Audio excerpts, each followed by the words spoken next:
Hello student, पिछली video में हमने अवकलन के साधारण नियमों का अध्ययन किया। इस वीडियो में स्पष्ट फलन एवं अस्पष्ट फलनों के अवकलनों के बारे में पढ़ेंगे। तो सबसे पहले तो अपन जानेंगे कि स्पष्ट फलन क्या होता है और अस्पष्ट फलन क्या होता है। स्पष्ट फलन का मतलब होता है कि माना कि दो चर हैं x और y, दो चरों में से दो चर x और y हैं, उनको हम चाहें तो x के पदों में व्यक्त कर सकें और चाहें तो y के पदों के रूप में पृथक कर सकें। तो इस प्रकार के फलनों को स्पष्ट फलन कहते हैं। जैसे एग्जाम्पल के तौर पे मैंने यहां लिख दिया x प्लस वाई बराबर पाई। ये आपको एक फलन दिया गया है और हमें ये देखना है कि ये स्पष्ट फलन है या अस्पष्ट फलन है। स्पष्ट फलन की डेफिनेशन अभी हमने जानी। स्पष्ट फलन का मतलब होता है जिसको x के पदों में सेपरेट किया जा सके या y के पदों में सेपरेट किया जा सके। जैसे एग्जाम्पल के तौर पे x प्लस वाई बराबर पाई लिखा है, तो देखिए यदि मैं इसका पक्षांतरण कर देता हूं, पक्षांतरण करते हैं तो देखिए x बराबर लिखा जा सकता है पाई माइनस पाई।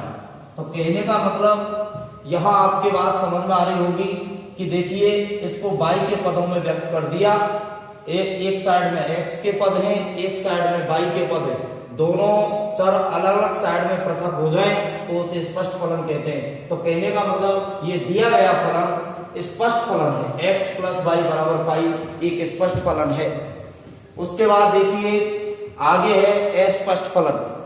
अस्पष्ट फलन किसे कहते हैं? माना कि दो चर x और y हैं, तो दिए गए फलन को न तो x के पदों में व्यक्त कर सकें और न y के पदों में व्यक्त कर सकें। जैसे एग्जांपल के तौर पे मैंने लिख दिया यहाँ x square plus y square plus x y बराबर 0। ये माना कि कोई फलन है और इस फलन को हम x के पदों में सेपरेट करना चाहें अथवा y के पदों में सेपरेट करना चाहें तो संभव नहीं होगा। ना तो दिए गए फलन को हम x के पदों में लिख सकते, ना y के पदों में लिख सकते, इसलिए ये अस्पष्ट फलन है। तो स्टूडेंट आपके ये बात समझ में आ गई होगी कि स्पष्ट फलन क्या होता है और अस्पष्ट फलन क्या होता है। अब देखिए इनका हमें अवकलन करना है। अपन के सिलेबस में स्पष्ट और अस्पष्ट फलनों के अवकलन का अवकलन करना है।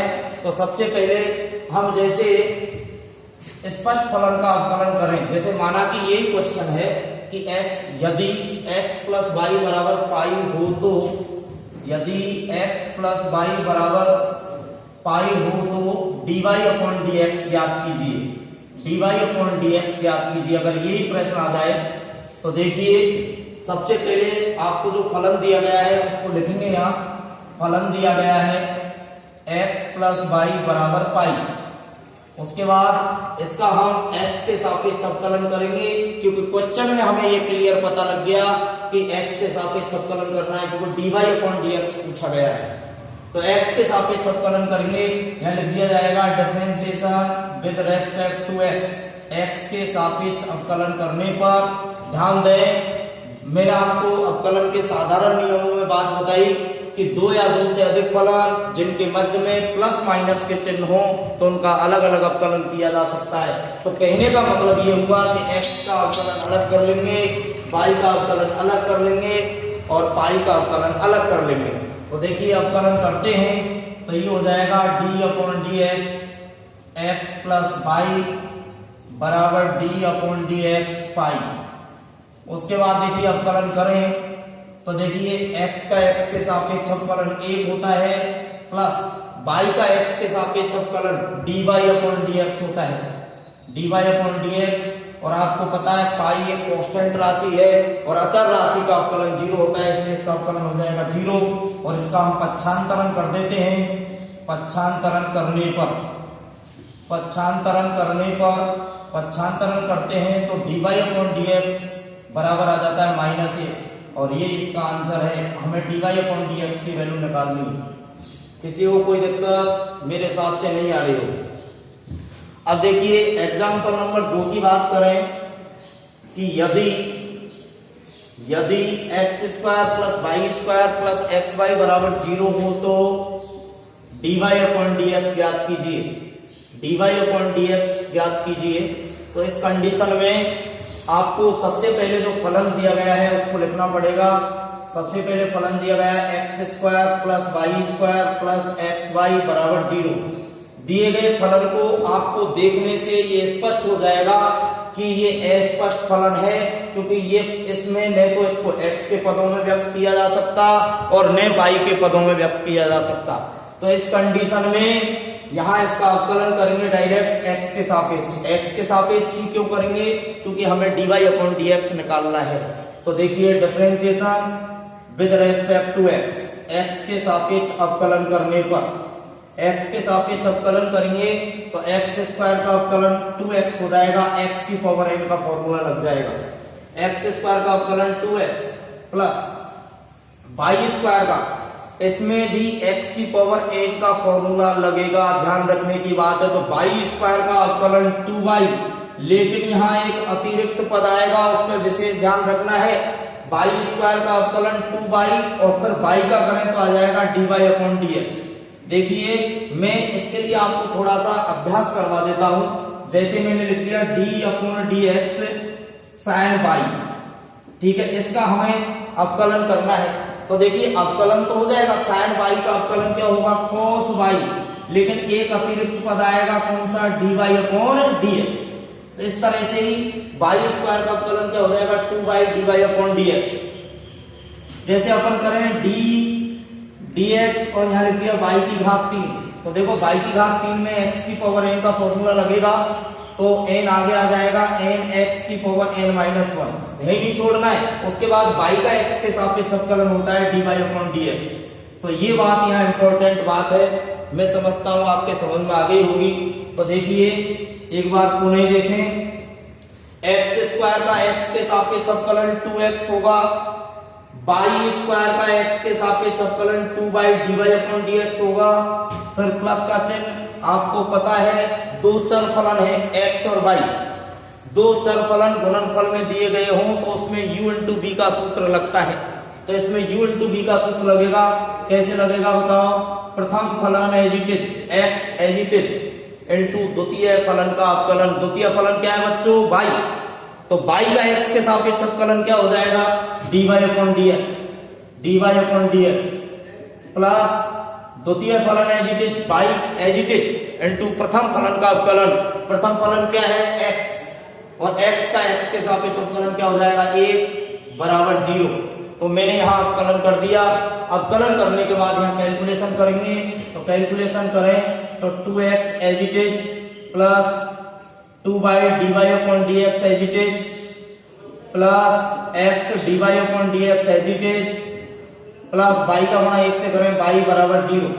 उसके बाद इसका dy अपॉन dx के जितने भी पद हैं, आप इसमें देख रहे होंगे बच्चों कि dy अपॉन dx के दो पद हैं, एक 2y dy अपॉन dx और एक x dy अपॉन dx। इनको तो एक साइड में रखना है और इसके अलावा जो भी बच रहे हैं उनको एक साइड में ले जाना है।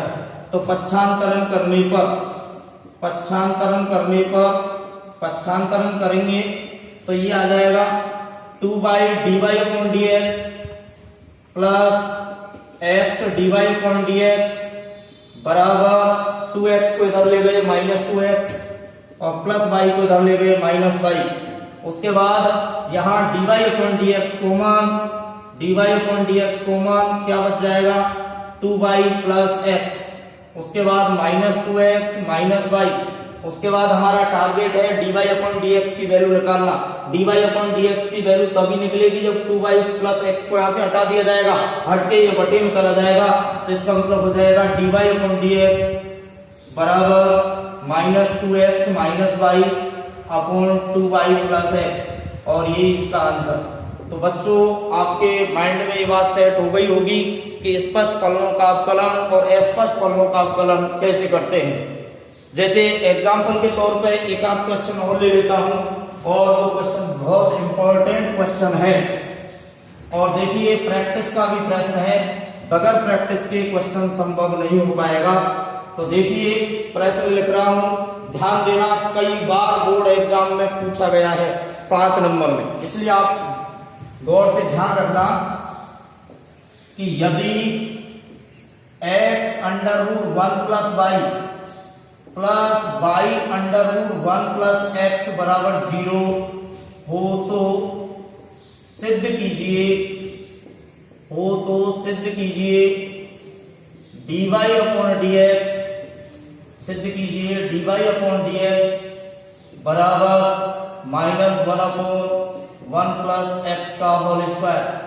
वेरी इंपॉर्टेंट क्वेश्चन, कई बार पूछा गया है, और अगर ये क्वेश्चन आपने पहली बार देखा है तो शायद संभव नहीं हो पाएगा, क्योंकि अपन डायरेक्ट अवकलन करेंगे तो ये प्रूफ नहीं होगा। तो देखिए, इसके लिए आपको थोड़ी सी प्रैक्टिस जरूरी है। तो ध्यान दें, हल में ध्यान दें कि आपको क्या दिया गया है, x under root 1 plus y under root 1 plus x बराबर 0, ये आपको दिया गया है। तो देखिए, अगर हम इसका डायरेक्ट अवकलन करना स्टार्ट कर दें, कैसे करते हैं कि u इंटू वी का फॉर्मूला इसमें लग जाए, u इंटू वी का फॉर्मूला इसमें लग जाए, उसके बाद कैलकुलेशन करें, कैलकुलेशन करने पर dy अपॉन dx की वैल्यू निकालें तो शायद ये नहीं आएगी, शायद क्या कंफर्म नहीं आएगी, dy अपॉन dx बराबर -1 upon 1 plus x square, 1 plus x का होल स्क्वायर। तो इसके लिए हमें क्या करना पड़ेगा, अवकलन करने से पहले इसकी थोड़ी सी कैलकुलेशन की जाएगी, और कैलकुलेशन करने के बाद अवकलन किया जाएगा, तभी ये बात प्रूफ हो पाएगी कि dy अपॉन dx बराबर -1 अपॉन 1 प्लस एक्स का होल स्क्वायर। इसके लिए स्टूडेंट आप क्या कर सकते हैं, पहले आप नेचुरल तरीके पे जाएं, आप अपने तरीके से सोच के देखें कि आप जिस तरह से कर सके सवाल को ऐसे करने का प्रयास करें, तब आपके माइंड में ये सेट होगी कि वास्तव में इसको डायरेक्ट नहीं किया जा सकता, पहले इसकी कैलकुलेशन होगी। इसलिए ये इंपॉर्टेंट क्वेश्चन है, कई बार ये बोर्ड एग्जाम में पूछा गया है। तो ध्यान दें कि यदि x under root 1 plus y under root 1 plus x बराबर 0 हो तो सिद्ध करके लाना है dy अपॉन dx बराबर -1 अपॉन 1 प्लस एक्स का होल स्क्वायर।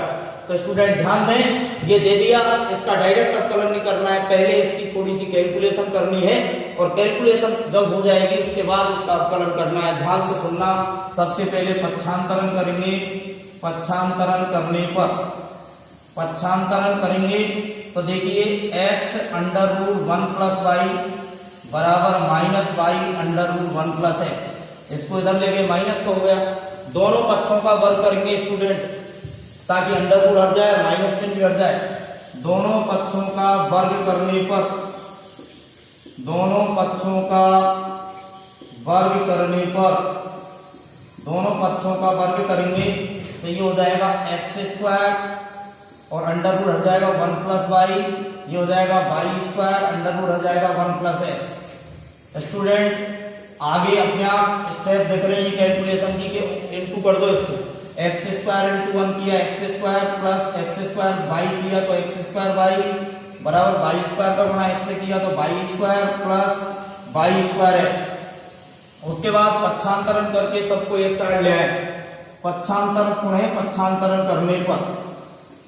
पक्षांतरण करने पर स्टूडेंट आप ध्यान दें, अभी मैंने अवकलन करना स्टार्ट नहीं किया है, केवल कैलकुलेशन की जा रही है, वजह सिद्ध करवा रहा है क्वेश्चन को, dy अपॉन dx बराबर -1 अपॉन 1 प्लस एक्स का होल स्क्वायर। स्टूडेंट अगर आपको इस क्वेश्चन को सिद्ध नहीं करवाता तो आपकी कैसा भी तरीका चलता, आपको जैसे आप चाहते, अगर प्रश्न ये इस तरह से होता है कि यदि x under root 1 plus y under root 1 plus x बराबर 0 हो तो सिद्ध करो dy अपॉन नहीं तो dy अपॉन dx का मान ज्ञात करो, तो इसमें तो अपन की स्वतंत्रता चल जाती, तो हमें इसमें चलेगी नहीं, यहां तक अपने कैलकुलेशन कर ली। उसके बाद पक्षांतरण कर रहा हूं तो x square as it is, y square को इधर लाया minus y square plus x square y, ये एज इट इज, इसको इधर लाया माइनस वाई स्क्वायर एक्स बराबर 0। अगले स्टेप में देखिए x square minus y square as it is plus इन दोनों में से एक्स वाई कॉमन आ गया, एक्स वाई कॉमन लिया तो क्या बच गया, एक्स माइनस वाई बराबर 0। अगले स्टेप में इसके फैक्टर हो जाएंगे, स्टूडेंट ध्यान दें, इसका फैक्टर हो जाएगा x square minus y square, तो ये हो जाएगा x plus y into x minus y plus x y into x minus y बराबर 0। उसके बाद देखिए ये दो स्टेप हो गए, एक स्टेप ये और एक स्टेप ये, इन दोनों स्टेपों में एक्स माइनस वाई कॉमन आ रहा है, एक्स माइनस वाई कॉमन आ रहा है, क्या बच गया, एक्स प्लस वाई, तो यहां बच गया ये प्लस एक्स वाई ये बच गया बराबर 0। अब लिखा जाएगा, ध्यान देना कि या तो x माइनस वाई बराबर 0 यहां से, या फिर x plus y plus x y बराबर 0। तो देखिए यहां इसका पक्षांतरण करते हैं तो x बराबर वाई आता है। x बराबर वाई दिए गए समीकरण को संतुष्ट नहीं करता है, इसलिए यहां इसको नेग्लिजिबल मान लेंगे। x not equal to y, x का मान वाई, x बराबर वाई नहीं हो सकता है इस फलन के लिए, इसलिए इसको तो रिजेक्ट कर देंगे, नेग्लिजिबल कर देंगे, नेग्लेक्ट कर देंगे। तो बचा कुचा क्या रह गया हमारे पास, x plus y plus x y बराबर 0। उसके बाद ध्यान दें, अब इसका अवकलन करने से पहले आप चाहें तो देखिए इसको सेपरेट कर सकता हूं। कैसे कर सकता हूं कि देखिए ये x as it is plus इन दोनों में से y कॉमन, क्या रह जाएगा 1 प्लस एक्स बराबर 0। इसका फिर पक्षांतरण कर देता हूं। पक्षांतरण करने पर तो ये हो जाएगा y इंटू 1 प्लस एक्स बराबर माइनस एक्स। उसके बाद 1 प्लस एक्स को अपनों में भेज सकता हूं यहां से, तो y बराबर आ जाएगा minus x upon 1 plus x. तो स्टूडेंट यहां तक हमने कैलकुलेशन की। तो कहने का मतलब अगर आपको इस प्रश्न का अभ्यास हो जाएगा तभी इस प्रश्न को आप कर पाएंगे। तो यहां तक अपन ने कैलकुलेशन की और उसके बाद यहां से अवकलन करेंगे तो हमारी जो बात हमें सिद्ध करनी है वो सिद्ध हो जाएगी। तो यहां लिखेंगे x के सापेक्ष अवकलन करने पर differentiation with respect to x के सापेक्ष अवकलन करेंगे तो ये हो जाएगा dy अपॉन dx। और आपको पता है u बटे v वाला फॉर्मूला लग जाएगा, अंश बटे हर वाला फॉर्मूला लग जाएगा। इसमें लिखते हैं हर का स्क्वायर 1 प्लस एक्स का होल स्क्वायर, हर as it is 1 plus x as it is into अंश का अवकलन। अंश का अवकलन करेंगे तो x का x के सापेक्ष अवकलन करेंगे तो -1 फिर माइनस, फिर अंश as it is minus x as it is, हर का अवकलन करें तो 1 का तो हो गया 0, x का हो गया 1। उसके बाद इसकी कैलकुलेशन करें dy अपॉन dx बराबर इस -1 का गुणा इससे करेंगे, दोनों चिन्ह बदल जाएंगे, -1 माइनस एक्स और ये माइनस माइनस क्या हो जाएगा प्लस बटे 1 प्लस एक्स का होल स्क्वायर। स्टूडेंट -x से प्लस x कट गया और ये आ गया dy अपॉन dx बराबर -1 अपॉन 1 प्लस एक्स का होल स्क्वायर। और स्टूडेंट हम किसी को प्रूव करना चाह रहे थे, तो वेरी इंपॉर्टेंट क्वेश्चन, आप इसको स्टूडेंट उतार लें।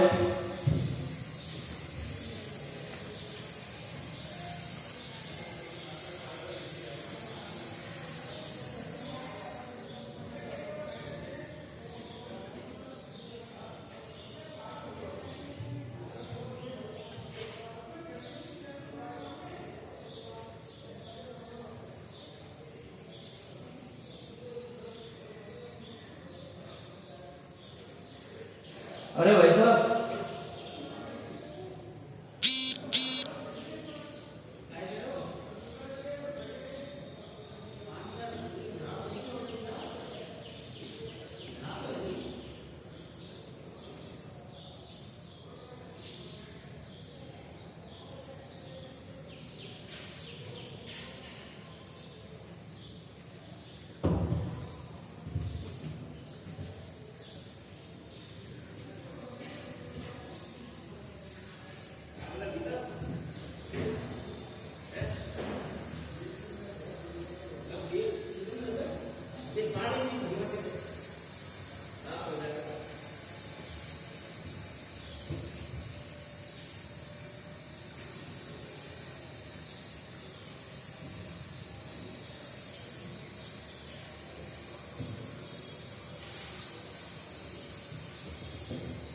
त्रिकोणमितीय रूपांतरण द्वारा अवकलन, अगला टॉपिक है त्रिकोणमितीय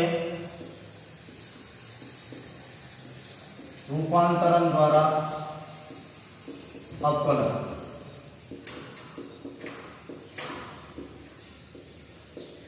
तो त्रिकोणमितीय रूपांतरण द्वारा अवकलन,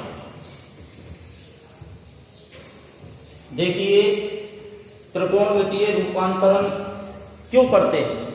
माना कि कोई फलन दिया गया है और उस फलन का डायरेक्ट अवकलन करना कठिन बात प्रतीत हो रही है, जटिल रूप हो, दिए गए फलन का जटिल रूप हो और उस फलन में आपको ऐसा दिख रहा है कि कोई त्रिकोणमितीय सूत्र की सिमेट्री सेट हो जाए, तो वहां त्रिकोणमिति फलन में त्रिकोणमिति रूपांतरण किया जा सकता है। उससे क्वेश्चन आसान हो जाता है। स्टूडेंट, आपने पिछली कक्षाओं में, पिछली 11th क्लास में त्रिकोणमिति का अध्ययन किया, त्रिकोणमिति के बहुत सारे सूत्रों का आपने अध्ययन किया। तो वहां मैं आपको बता देता हूं जो महत्वपूर्ण त्रिकोणमितीय सूत्र है वो आने चाहिए, मैं आपको लिख देता हूं।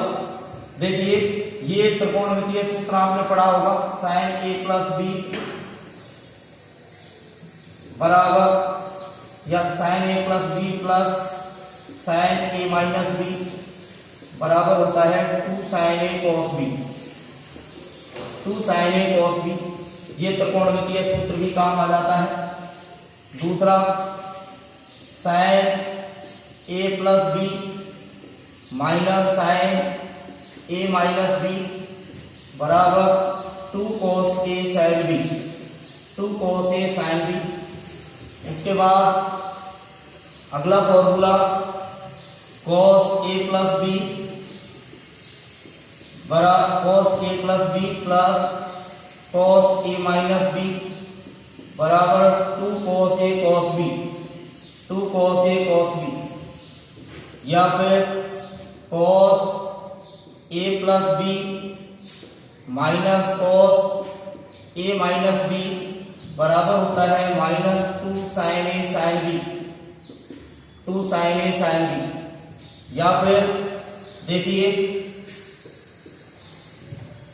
जैसे tan a प्लस बी बराबर होता है tan a plus tan b upon 1 minus tan a tan b। Plus minus हो तो यहाँ माइनस, यहाँ प्लस।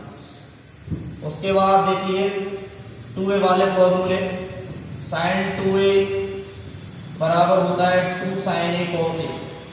इसको हाफ एंगल में भी तोड़ा जा सकता है, sin a बराबर हो जाएगा 2 sin a by 2 cos a by 2।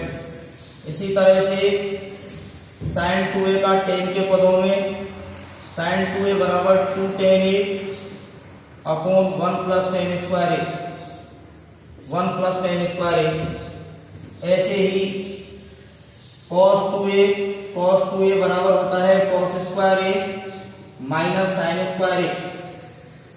या इस तरह से भी होता है 2 cos स्क्वायर a माइनस 1, इस तरह से भी होता है 1 माइनस 2 sin स्क्वायर a। और tan के पदों में भी होता है, tan के पदों में भी होता है cos 2a का, cos 2a बराबर 1 minus tan square a upon 1 plus tan square a, 1 plus tan square a cos 2a का। इसी तरह से tan 2a का भी होता है tan 2a बराबर 2 tan a upon 1 minus tan square a। इस तरह से sin 3a का भी होता है sin 3a बराबर 3 sin a minus 4 sin cube a। इसी तरह से cos 3a का भी फॉर्मूला होता है, cos 3a का फॉर्मूला होता है 4 cos a minus 3 cos cube a। cos 3a का होता है 4 cos cube a minus 3 cos a। उसके बाद tan 3a का फॉर्मूला होता है tan 3a बराबर होता है 3 tan a minus tan cube a upon 1 minus 3 tan square a। तो कहने का मतलब मोस्टली सूत्र ये काम आते हैं त्रिकोणमितीय रूपांतरण द्वारा अवकलन करने में। तो ध्यान दें, ये अपन को फॉर्मूले हम कक्षा 11th में पढ़ चुके हैं।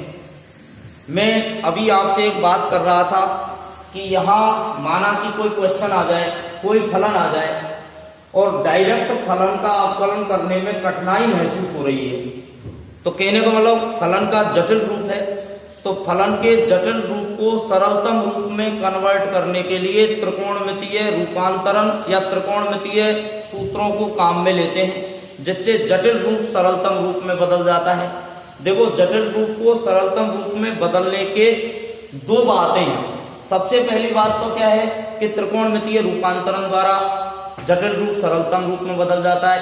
एक होता है कुछ महत्वपूर्ण प्रतिस्थापन। प्रतिस्थापन करने से भी जटिल रूप सरलतम रूप में कन्वर्ट हो जाता है। तो कहने का मतलब जो फलन दिया गया है, उस दिया गया फलन जटिल फलन है, तो जटिल फलन को सरलतम रूप में कन्वर्ट करने के लिए त्रिकोणमितीय रूपांतरण काम में लेते हैं, या कुछ महत्वपूर्ण प्रतिस्थापन जो मैं आपको अभी बताऊंगा उनको काम में लेते हैं। और उनको जब काम में ले लेते हैं तो फलन बिल्कुल सरल रूप में प्राप्त हो जाता है और अब कलन करने में कोई समस्या नहीं रहती।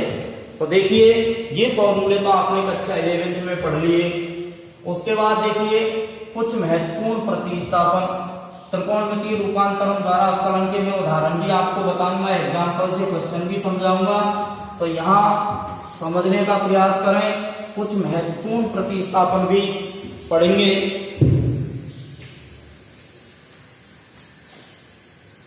तो कुछ महत्वपूर्ण प्रतिस्थापनों में सबसे पहला महत्वपूर्ण प्रतिस्थापन में सबसे पहले फॉर्म है कि यदि a square minus x square का अंडर रूट, अगर ये फॉर्म आपको दी गई हो तो फुट x के स्थान पर या तो रखते हैं a sin थीटा या फिर रखते हैं x बराबर a cos थीटा। ध्यान दें, यदि a square minus x square का अंडर रूट ये आपको रूप मिलता है फलन में, तो x के स्थान पर a sin थीटा पुट करना चाहिए या a cos थीटा रखना चाहिए। क्योंकि देखिए, यदि x के स्थान पर यहाँ a sin थीटा रख देते हैं तो यहाँ आ जाता है a square minus a square sine square theta. a square common लिया, बच गया 1 minus sine square theta. 1 minus sine square theta के स्थान पर cos स्क्वायर थीटा लिखा जा सकता है त्रिकोणमितीय आइडेंटिटी से। तो इसका मतलब क्या है कि x बराबर a sin थीटा और a cos थीटा रखने पर इसकी कैलकुलेशन होती चली गई।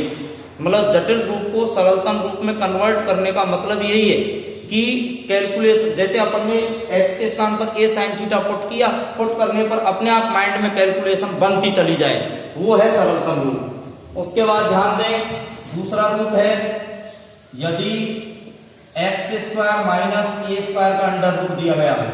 देखो ध्यान दें, a यहाँ अचर है, x चर है, ये दोनों में थोड़ा सा अंतर है। पुट x बराबर यहाँ रखेंगे a sec थीटा या x बराबर a cosec थीटा। हाँ भैया, यदि मैं इसमें x बराबर a sin थीटा रख दूंगा तो a square sine square theta minus a square common लूंगा, साइन स्क्वायर थीटा माइनस 1 बचेगा और फिर ट्रिग्नोमेट्री आइडेंटिटी लग जाएगी। लेकिन अंडर रूट के अंदर नेगेटिव साइन आ जाएगा। नेगेटिव साइन आने से ये इमेजिनरी क्वांटिटीज बन जाएगी, काल्पनिक राशि बन जाएगी, अर्थात आयोटा आ जाएगा। तो ये कहने का मतलब कैलकुलेशन सरल के बजाय टफ हो गई, जबकि हमारा उद्देश्य क्या है कि जटिल को सरल में कन्वर्ट करना। x बराबर a sec थीटा रखने पर ये कैलकुलेशन बहुत सरल हो जाएगी। जैसे x square minus a square के स्थान पर x बराबर a sec थीटा रखें तो a square sec square theta minus a square common लिया, sec स्क्वायर थीटा माइनस 1 बच गया और यहाँ ट्रिग्नोमेट्री आइडेंटिटी काम कर जाएगी 1 प्लस tan स्क्वायर थीटा बराबर sec स्क्वायर थीटा। इसी तरह से तीसरा है महत्वपूर्ण प्रतिस्थापनों में कि यदि x square plus a square का अंडर रूट हो तो पुट x बराबर a tan थीटा रखते हैं या x बराबर a cot थीटा रखते हैं। आपके बात समझ में आ गई होगी कि इनके स्थान पर यही क्यों रखे जा रहे हैं, क्योंकि इनको रखने से इनकी कैलकुलेशन फटाफट हो जाती है, कैलकुलेशन होने में टाइम नहीं लगता। उसके बाद ध्यान दें, अगला प्रतिस्थापन है कि यदि a plus x upon a minus x का अंडर रूट या a minus x upon a plus x का अंडर रूट, तो यहाँ पुट x बराबर रखा जाएगा a cos theta.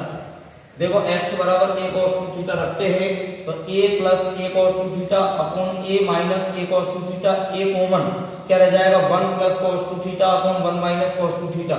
1 plus cos 2 theta के स्थान पर 2 cos स्क्वायर थीटा और यहाँ 1 माइनस cos थीटा के 2 sin square theta. Calculation easy way में हो गई। या फिर रख सकते हैं x बराबर a cos थीटा। उसके बाद ध्यान दें नंबर 5वीं फॉर्म में कि यदि a square minus x square upon a square plus x square का अंडर रूट हो या a square plus x square upon a square minus x square का अंडर रूट हो तो पुट एक्स स्क्वायर बराबर लिखते हैं a स्क्वायर cos 2 थीटा या एक्स स्क्वायर बराबर a square cos theta. Calculation करके देख लें, एक्स स्क्वायर के स्थान पर a स्क्वायर cos 2 थीटा रखेंगे तो कैलकुलेशन होती चली जाएगी। तो एक बार पुनः समझ लें, त्रिकोणमितीय रूपांतरण द्वारा अवकलन कब किया जाता है? जब दिया गया फलन जटिल फलन हो और जटिल फलन की सिमेट्री इस प्रकार की हो कि उसमें कुछ महत्वपूर्ण प्रतिस्थापन किया जा सके या कोई त्रिकोणमितीय सूत्र लग सके, तो इन सूत्रों को और महत्वपूर्ण प्रतिस्थापनों को काम में ले लेते हैं। स्टूडेंट बताइए।